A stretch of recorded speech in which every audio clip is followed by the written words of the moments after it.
शारीरिकं सहारिकं नीलपददे मगदे मददे मद शारीरिकं सहारिकं नीलपददे मगदे मददे मद शारीरिकं सहारिकं नीलमगदे मगदे मददे मद शारीरिकं सहारिकं नीलमगदे मददे मगदे मद। मत सफर हमें जानो फिरता है फलक बरसों, तब खाक के पर्दे से इंसान निकलते हैं। नमस्कार। कुछ कहानियां पढ़ी नहीं जाती, महसूस की जाती हैं। मुंशी प्रेमचंद का नाम आते ही हमारे मन में गांव, समाज, रिश्ते, संघर्ष और यथार्थ की तस्वीर उभरती है। लेकिन उनकी कलम कभी कभी मनुष्य के मन के उन अंधेरे कोनों तक भी पहुंचती है जहां दबी हुई इच्छाएं, नैतिक द्वंद्व, अपराध बोध और कल्पना की छायाएं मिलकर एक ऐसा संसार रच देती हैं जहां ये तय कर पाना कठिन हो जाता है कि भय बाहर है या भीतर। भूत प्रेमचंद की ऐसी ही दुर्लभ रचनाओं में से एक है। ये केवल एक भूत की कहानी नहीं, बल्कि मनुष्य के अंतर्मन की उस यात्रा का चित्रण है जहां अंतरात्मा की एक धीमी सी आवाज किसी भी प्रेत से अधिक भयावह हो सकती है। तो आइए सुनते हैं मुंशी प्रेमचंद की दुर्लभ मनोवैज्ञानिक रचना भूत। मुरादाबाद के प्रसिद्ध वकील पंडित सीतानाथ चौबे अपने समय के सफल, सम्मानित और संपन्न व्यक्ति थे। धन, प्रतिष्ठा, विशाल मकान और 4 योग्य पुत्र। जीवन में किसी चीज की कमी नहीं थी, लेकिन एक अभाव उन्हें भीतर ही भीतर सालता था, एक बेटी का अभाव। इसी अधूरी इच्छा ने एक दिन उनकी पत्नी मंगला को अपनी छोटी बहन की नन्ही बेटी बिन्नी को घर लाने के लिए प्रेरित किया। 4 वर्ष की वो चंचल बालिका देखते ही देखते इस घर की धड़कन बन गई। जब कोई उससे पूछता, तू किसकी बेटी है, तो वह मुस्कुराकर कहती, भैया की। समय बीतता गया, बिन्नी बड़ी होती गई और चौबे दंपत्ति उसे अपनी सगी पुत्री से भी अधिक स्नेह देने लगे। घर में उसके विवाह की तैयारियां शुरू हो गईं, लेकिन नियति को कुछ और ही स्वीकार था। विवाह से कुछ ही दिन पहले मंगला गंभीर रूप से बीमार पड़ी। जीवन की अंतिम घड़ियों में उसने चौबे जी का हाथ पकड़कर केवल एक वचन मांगा, बिन्नी को हमेशा अपनी बेटी समझते रहना और उसका विवाह उसी सम्मान से करना जैसा हमने सोचा है। चौबे जी ने वचन दे दिया, लेकिन कुछ ही दिनों बाद मंगला इस संसार से चली गई। घर सूना हो गया। चौबे जी भीतर से टूट गए।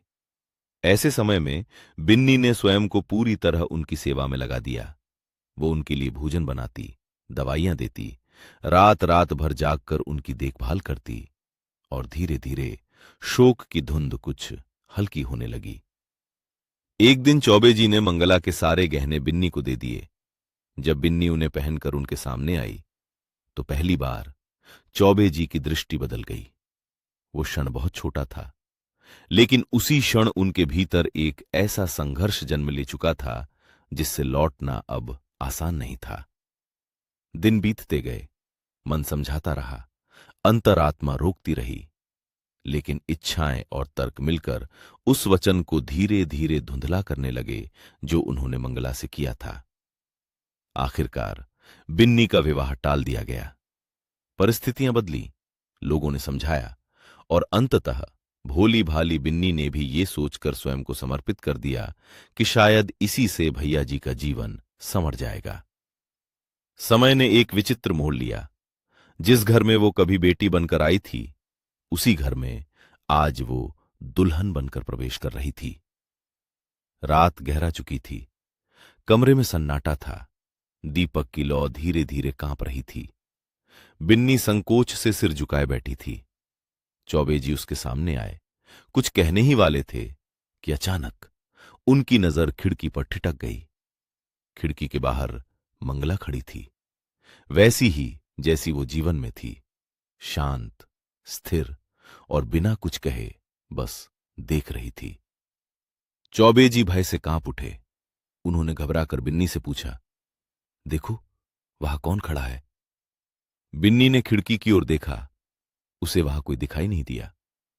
चौबे जी ने स्वयं को समझाया, शायद भ्रम था, शायद शोक की स्मृति। लेकिन कुछ ही क्षण बाद उन्होंने फिर वही चेहरा देखा। इस बार मंगला की आंखों में न क्रोध था न शिकायत, बस एक रहस्यमयी मुस्कान थी। भय अब उनके मन पर पूरी तरह छा चुका था। उन्होंने खिड़की बंद कर दी, मंत्र जप का विचार किया, घर बदलने की बात की। लेकिन मनुष्य अपने मन से कहां भाग पाता है। तभी कमरे के सन्नाटे में एक आवाज गूंजी, धीमी, स्पष्ट और भीतर तक उतर जाने वाली। बिन्नी, तुम्हारी पुत्री है। चौबे जी ने दोनों कान बंद कर लिए, लेकिन आवाज रुकने का नाम नहीं ले रही थी। उन्हें लगा मानो कमरे की हर दीवार, हर कोना, हर सांस बस एक ही बात दोहरा रही हो, बिन्नी तुम्हारी पुत्री है। अब वो भय किसी दिखाई देने वाले भूत का नहीं था, वो उस आवाज का था जिससे बचने का कोई मार्ग नहीं था। अगले ही क्षण चौबे जी कमरे से बाहर भागे और वहीं गिर पड़े। उनकी चेतना साथ छोड़ चुकी थी। पीछे दौड़ती हुई बिन्नी भी दहलीज पर गिर पड़ी।